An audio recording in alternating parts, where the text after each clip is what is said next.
Welcome back, Shalloners, and welcome back, Swifties. Yeah, kiddos, we're gonna break down Taylor Swift's documentary, Miss Americana, for what we're reading between the lines about her personality and her career, and also, most importantly, what we can take from it, namely, how to live a life free from the pressure of everybody needs to like me. How to conduct yourself and find happiness without constantly needing approval and validation from everybody else. It's our life's work, but we can do it. And I'll tell you how. But first, just want to remind you, if you have a love question of your own, go to my website, shallonlester.com, and click Get Help. Also follow me on Instagram at shallonxo, where I'd let you weigh in on the next video topic, keep up with my travel adventures, because I travel a lot, and all sorts of good stuff. So we're going to talk about Taylor today. And I did a video last week about, before the documentary came out, like previewing it based on what critics had said and their feedback. And the Taylor Swift and probably Selena Gomez, because they are truly the most pathetic fan group on earth, kept downvoting it, right? Here's a quick lesson from Auntie Shallon about how YouTube works, because some of you guys need to know what your attempts to destroy me are actually doing. I made more money on that video in 5 days than I did any other video in the last month. Do you know why? Because my engagement was the highest. Do you know who did that? All of you people who left me in comments and downvoted it. YouTube is not a perfect system, right? And many times its imperfections work against creators like me, but sometimes it works for us. So when you engage with my video and try to downvote it, boop, boop, boop, boop, YouTube says, hey, a lot of people are talking about this video. Let's prioritize it. Let's get more eyes on it. Had a lot of votes, had a lot of views. I made a lot of money. So keep it up. Thanks. So we're going to get into more Taylor Swift stuff today. And like I say at the beginning of all my Taylor Swift videos, I like Taylor. I've hung out with her, which a lot of you pathetic weirdos have not. I have. So maybe my opinion is weighed a little bit heavier because I actually have firsthand knowledge of her. And in real life, she is lovely. She's so sweet. She's very present and engaged. She's lovely. She's adorable. And she just seems like a cool chick you'd want to be friends with. And that's what gets us angry about Taylor, is we watch her documentary and we see the same thing. We're like, I get this girl. She's cute. She's normal. I vibe with her and I feel what she's saying. But then, just like Khloe Kardashian, because we feel the same way about her, she's so funny. She's so relatable. But then we watch them live their lives and we're like, oh, what are you doing? Khloe with taking back cheaters again and again, and her own victim narrative, and certainly Taylor with her constant, unending victim narrative. And I was really excited to sit and watch this documentary because I'm like, you know what? I bet I'm wrong. I bet she's gonna prove me wrong with her victim narrative and her self-aggrandizing, self-mythologizing pathology that we have seen, especially in that god-awful Billboard Woman of the Decade acceptance speech, where the thesis was, I am a kite in a windy sky and I am purely molded by the criticisms of big bad other people, but also I alone am responsible for my success. Well, now which is it? Do you have absolutely no control over your behavior and your career? Or do you rule it with an iron fist and you're this dictator? And I thought, okay, that's just a speech. Maybe something else is just an excerpt, just a rumor. Let's watch this documentary and get proven wrong. It's not working out like that, Shalloners. I took notes and we're gonna go through my notes on this documentary, and then we're gonna get into what we can learn from this, good and bad, about how to live our life free from the prison of needing approval from others, because truly it is a prison. So first, she starts out saying that her entire life's work is to be a good girl and to get approval and to get pats on the head. And she's like, if I got praised for something, I would view that as good. And if I got criticized for something, I would view that as bad. Yes, that's rather the point. So, okay. So she said she was trained to be happy when she got praise. Yes, that is what praise is designed to. That's why it's called that. So, okay. There was a scene in the beginning where she's on the phone with probably her manager or something, and it's Grammy Nominations Day. And the manager's like, you didn't get nominated. It was in 2018. And she's like, okay, this is fine. Okay, goodbye. And she's tearing up. And I was like I hurt for her. And it was funny because I was surprised that she was so upset because I don't know, from the standpoint of a fan, there's so many of these award shows, the People's Choice Awards, the AMAs, the VMAs, the Grammys, and it's like, do you guys even care anymore? Like, artists don't even go to every single award. So to me, it's just like, does she honestly like need another Grammy? Doesn't she know that she's Grammy worthy? You know what I mean? So I was really surprised to see how upset she was. That was, I felt really bad for her. And the first thing she said was, I have to make a better record. I have to make a better album. But this is what I think is getting in Taylor's way, is that she is so creative, but she's also so guarded that it's impeding her creativity. You know, you have to be an open person, both open to sharing yourself and receptive to what the world is sharing with you and absorb that like a sponge in order to create. You know, I think the success of this channel is because I'm very, very real with you guys. You know, when I'm sad, I cry. I talk about my life. Like, I share my opinion very freely. Like, I'm literally not scripted. I never work off a script when I do these videos. So it's very like, there's this permeability between me on this side of the camera and you guys on that side. It's like, we are friends. Like, we're just sisters sitting in our pajamas in the living room drinking wine, maybe from a box with ice in it. Me more than you, it doesn't matter. And that's what people connect to. But the downside is that you're very vulnerable. And I related to Taylor so much more in this documentary than I thought I was going to, but I'll sprinkle that in because who cares? But that, you know, Taylor, it's like, if you want to be creative and produce the best things, you got to be open, baby girl. And sealing herself off and being very guarded about what she shares in her songs, where she used to like make a song called Dear John. It was about fucking John Mayer. It's like, okay, you know, like songs about Harry Styles that were like so obvious. You're gonna miss that connection. And then people are gonna hear the song and it's go in one ear and out the other, because there's a lacking of like that authenticity and that realness and that naked vulnerability. But I get it. Who wants to be naked and vulnerable all the time? It's tough. So you're gonna have to like make these concessions. I mean, maybe not, you know, maybe not. There's a lot of great pop songs that are pretty vapid and not at all personal that get Grammys and skyrocket to the top of the charts, whatever. But that's just never been Taylor's MO. We loved her because she was this open book. But that's probably not healthy for someone to be all the time. And I think that's what she's running into. And I think she's kind of at this big crossroads in her life where it's like, how much am I going to share? You know, and maybe her doing this documentary was kind of testing the waters, because I asked for your guys' feedback on Instagram about this. And one of you said something really insightful. You said, I really wish there had been interviews with other people. It was just Taylor. It was only her talking.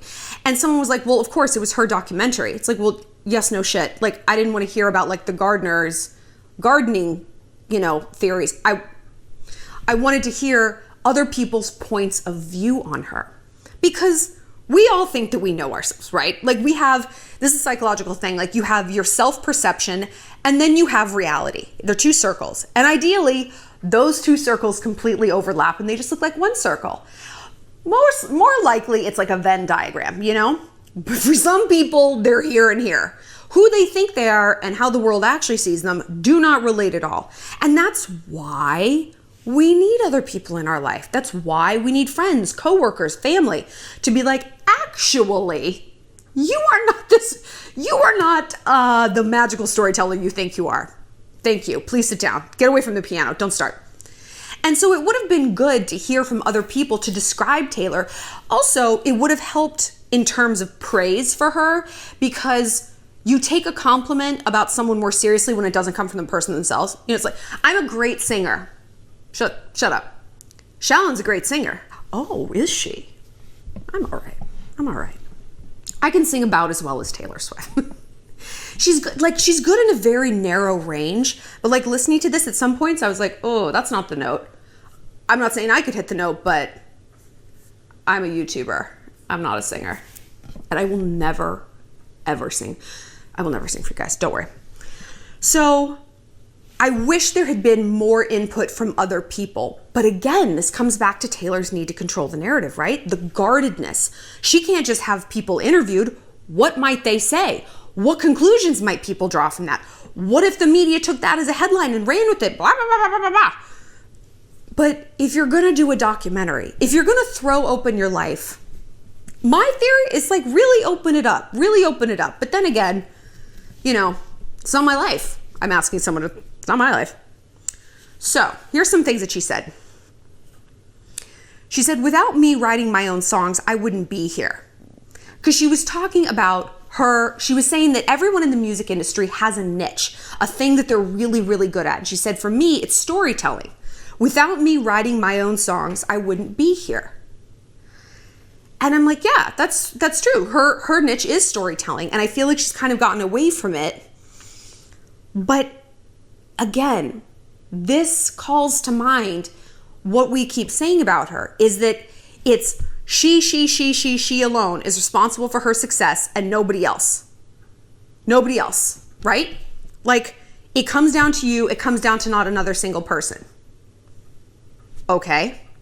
Then, like, the majority of the documentary was like either a recap of all of her awards and like not really the scandals. It was like the Kanye thing, but like no scandals where she was actually I guess they talked that she was the bad guy in Kanye, but so it was a big recap at the awards, but also her songwriting process and being in the studio, which I find incredibly boring. I don't care. Making an album sounds hard and boring. It's like mathematical, and I'm like, ugh, like 30 seconds of that, I was like, I get it. You guys, it's witchcraft. I don't know how you do it. I have a lot of respect for it, but please, I don't need to see how it works. I don't need to see brain surgery either. Just go.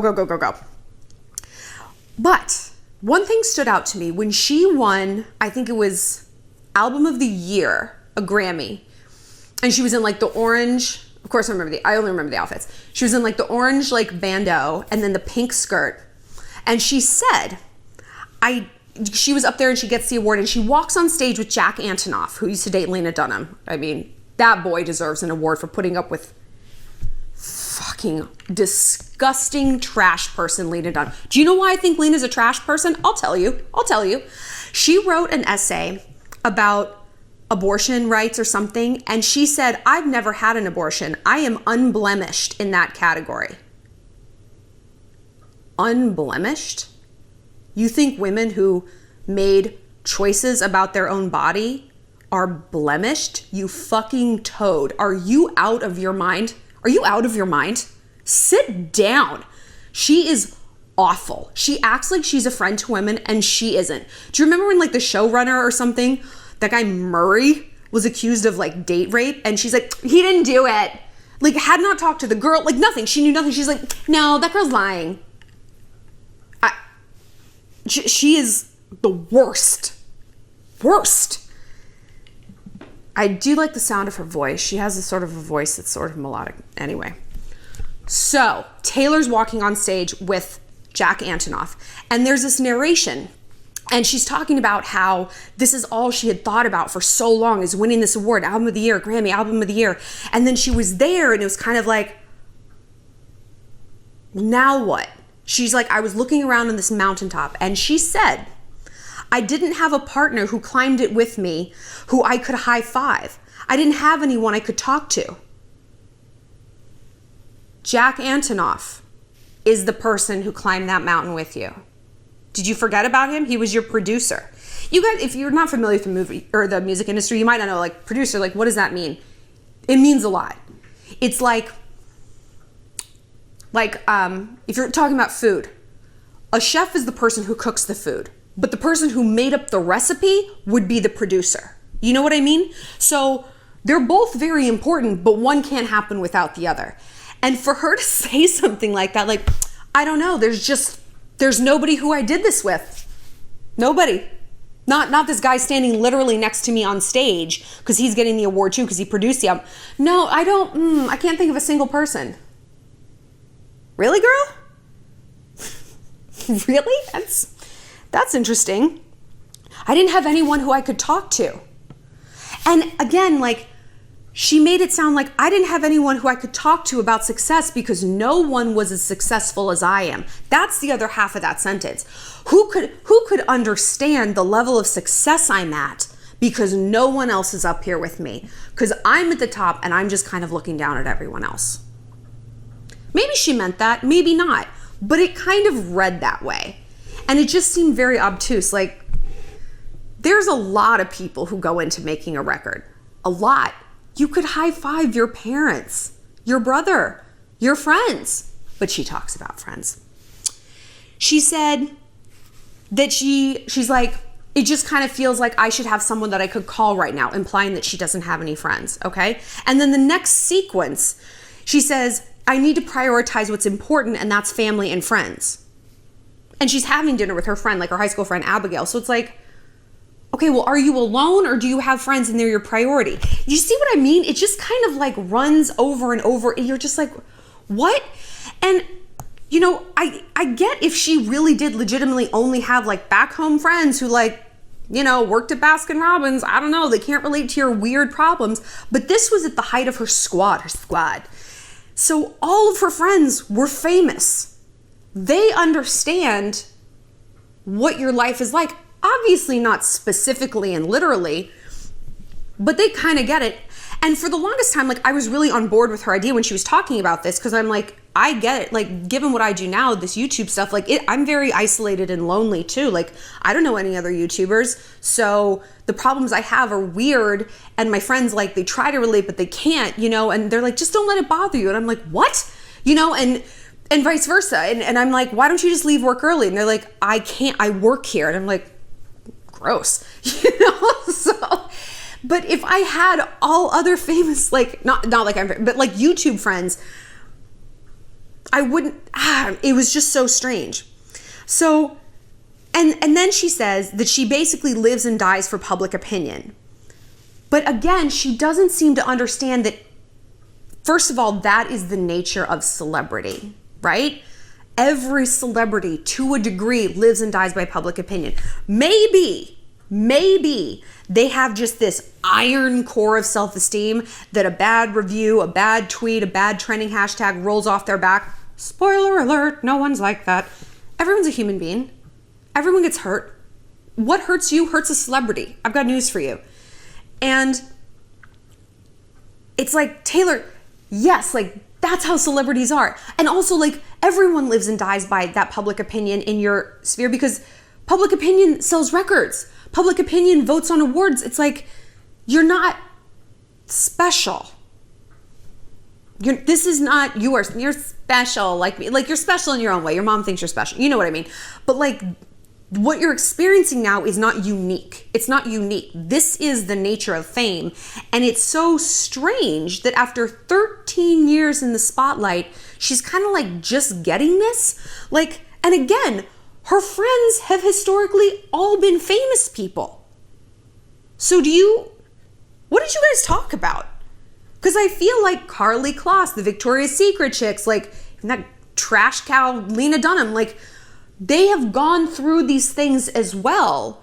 So why do you feel so isolated and so special in everything they're going through? Arguably, Taylor's problems and Taylor's stuff is way worse. Because she is the top of the heap. Like, so she's going to get everything to a much more intense degree than her friends. But still, she has surrounded herself, purposely or not, with people who understand it. That's why celebrities are friends with celebrities. It's not because they like look down on normal people, but it's because like we all need people who like vibe with what we're going through. It's empathy. And not just empathy, sympathy. No. Other people can give us sympathy. Empathy is, I understand it because I've been there too, right? So that to me was kind of the thesis. Like, are you alone or are you not? And if you do feel so alone, why? Like, you have, from what I have seen, like a fairly good network of like people around you. It just seems strange. And one last thing that jumped out to me. Well, first of all, there was a lot of focus on her newfound sort of political activism, which is great. Like, excellent. Love it. Thank God. Thank God. She's late to the party. Really could have used her on that last election day. But she's here now. Good girl. welcome, sister.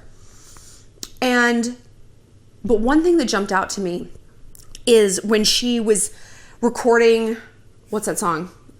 Me, he, with Brendan Urie. And, you know, they're in the studio and they're like talking about the video. And she's like, I'm so glad you want to do a big video. He's like, yeah, duh, of course. And she's like, cause I don't know, I've like kind of had like this idea that it was going to be like, you know, we have a fight and I storm out and there's a parade. And as she's like spitballing this idea, just like off the top of my head, flashes of what the actual video that turned out are. So it's like contrasting. She's like, and then like your parade is going to be all the things that make you, emo kids, musical theater, blah, blah, blah. And then my parade's going to be the things that make me, me, cats, country music, gay rights. I was like, gay rights? Okay, you're not Lady Gaga. Like, thank you for getting on this bandwagon, but it is a bandwagon. But whatever, at least you're on it, girl. Welcome.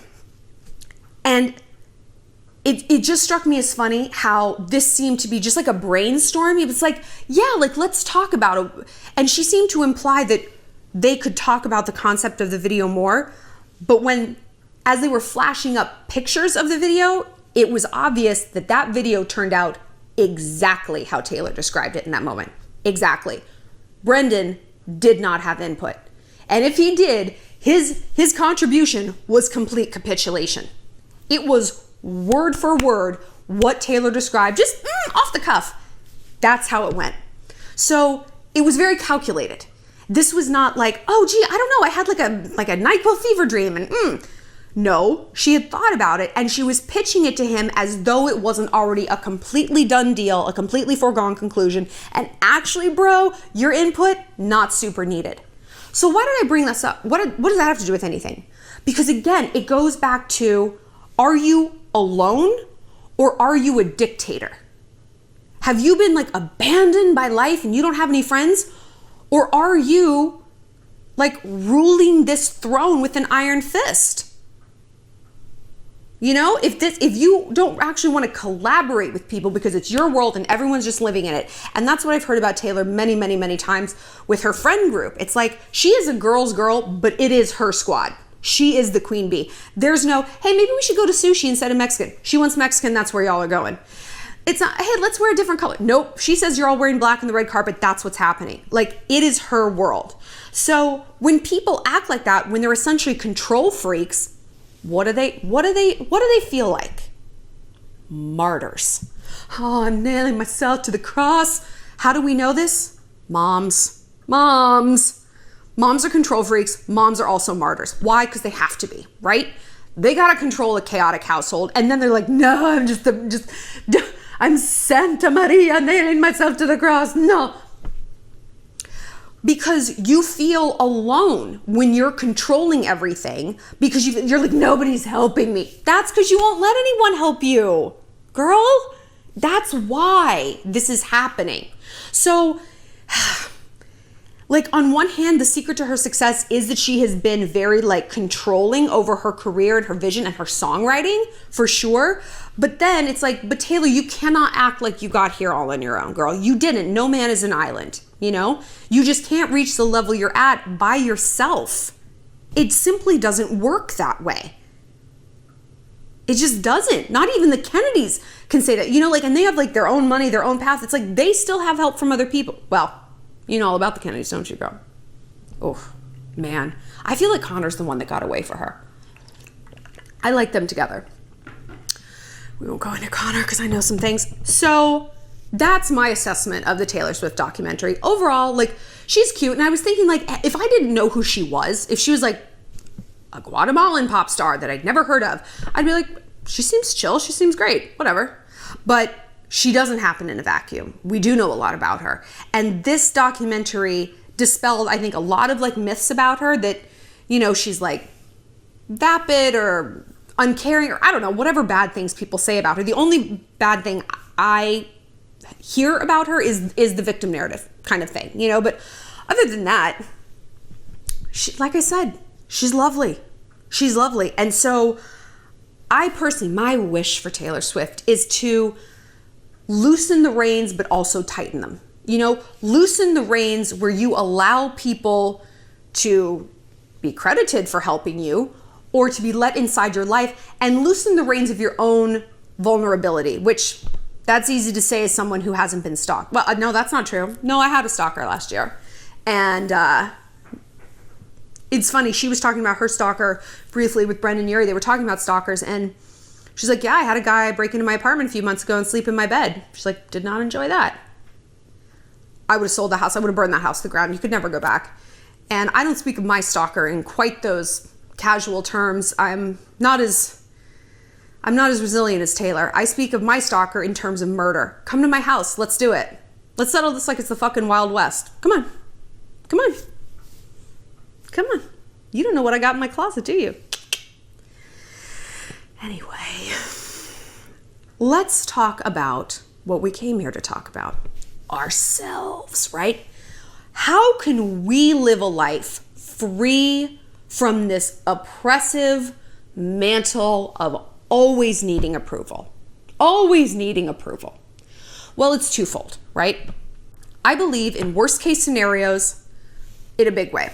When I'm like in a spiral, like I need approval or I'm anxious about something, it's really helpful to take something to the worst case scenario. Okay, I post this risky picture on Instagram. People don't like it. They say something mean. Then what happens? Does the earth split into two? Does all my hair fall out? Oh my God, my worst nightmare, especially my eyebrows. What actually happens? What is actually the worst case scenario? Okay, someone says something mean. I feel bad. Then I remind myself that whatever mean thing they said is probably not true and more of a reflection of their ridiculousness than like my deficiencies. So, okay. And the worst case scenario usually doesn't happen. Oh my gosh, I'm going to make this YouTube video. What if it doesn't get all the views and everything that I want to? Okay. Then we're going to learn from it. That's what we're going to do. Instead of catastrophizing and being completely nihilistic, we're going to say, what did we learn from that? What did we learn? What did we learn about either how we react to something? What did we learn about output? What did we learn about feedback? Right? And then when we feel this army of dread of like, I need approval, we can calm down. We can be like, but do we? Because last time I didn't get approval, it actually wasn't that big of a deal. All right, I got a C on a test. I didn't fail out. I would rather get an A. But I learned that I actually can't just do a bunch of Adderall the night before and stay up all night and write the paper. I'm going to give myself 2 days.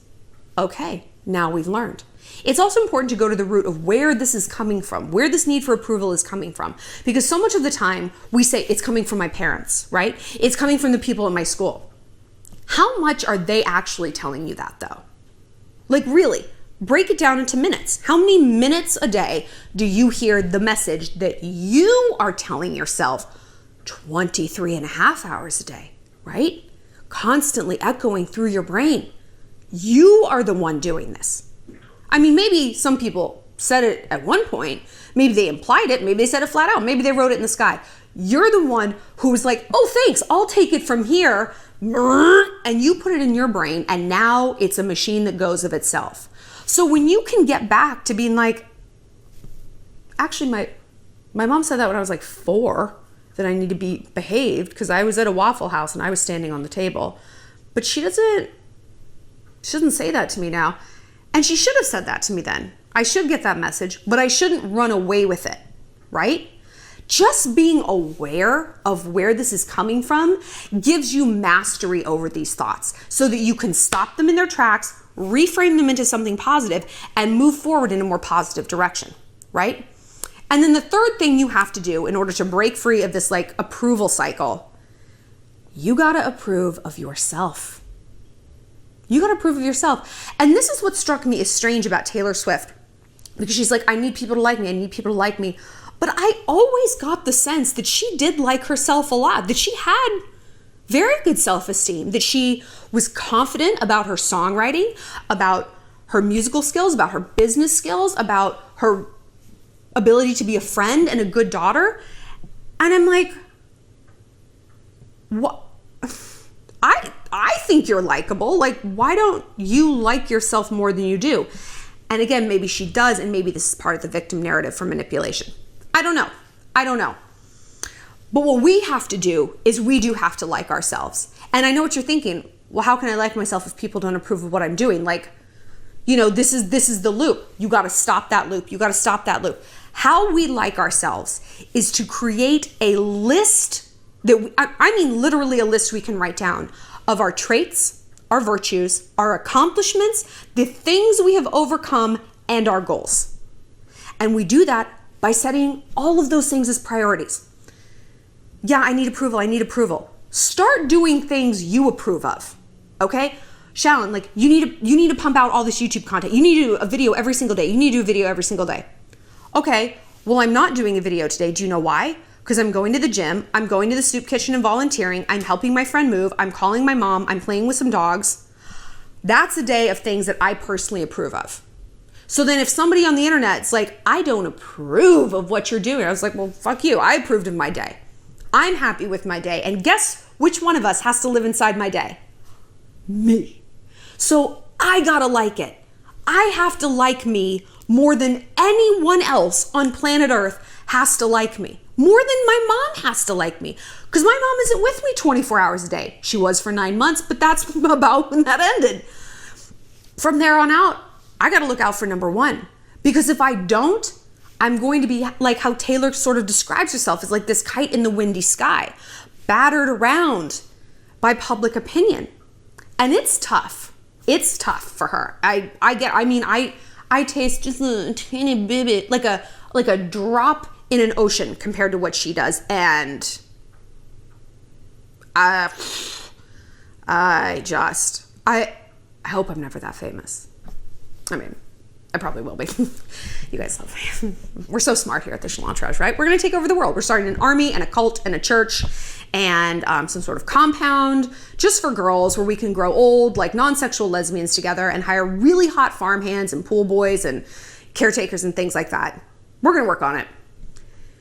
So you have to like yourself because then you become bulletproof. Then you create, you date, you make friends from a place of strength instead of a place of apology, right? Because weakness, like it's easy to say someone's strong or weak. Someone is strong or someone is apologetic. That's what weakness translates. I'm so sorry. Ooh, I'm sorry. No, ooh. I'm sorry for being me. I'm sorry for needing the things I need. I'm sorry for setting that crazy thing as a goal. Let me shapeshift into the thing that's going to comfort you, stranger on the internet, boss in the corner office, bitch with the locker next to mine, parent down the hallway, whatever it might be. Let me shapeshift around until I get that approval. We need to like ourselves. And it's hard. But people with high self-esteem do esteemable things. This is my motto, esteemable things. Things that make you feel good about yourself. And first among those is helping other people. It truly is. It truly is. Because helping other people gives you a crucial dose of shame. Crucial dose of shame. It takes you down a few pegs. You're not going to be so concerned about getting approval from the captain of the lacrosse team when you paid for a homeless man's lunch, right? You're like, okay, maybe my problems are not that big. And then you're going to realize I have value. I have value beyond my body, beyond how far I've gone with a guy or if I'm dating someone, my grades, my income, what my parents say about me, what my waist size is. Because look what I did today. I had a day that I approved of. I had a day where I chased goals. I helped other people. I brought happiness to someone, or I just served myself. This is our life's work. It truly is. And it's not easy, and it doesn't happen overnight, but it does happen. It's baby steps. Large shifts are comprised of small ones, right? So break things down into small little shifts. And the goal is to constantly monitor ourselves to stay as bulletproof as possible so we don't slip into that apology standpoint, right? Because as women, that's very easy to do. So we just have to keep vigilant and we have to surround ourselves with other people who have this as a goal as well. So I want you guys to connect with each other in the comment section. And if you're going to leave some stupid comment about Taylor, like a mean comment, it's just funny. It's like Taylor is so insightful and sometimes her fans are so obtuse and ridiculous. Do you know what that means? You want to look it up? It's just, everyone can do better. Everyone can do better. So I hope this was informative. Let me know your thoughts on the Taylor documentary. Yeah. What would you like to have seen more of, less of? And who else do you hope makes like a tell-all documentary out there? Oh God, make a Jason Momoa and just make it 90 minutes of him doing push-ups. Sounds great. Sounds great. I'll talk to you later, Shalloners. Like I said, follow me on Instagram at ShallonXO. And if you have a love question, find me on my website at shallonlester.com.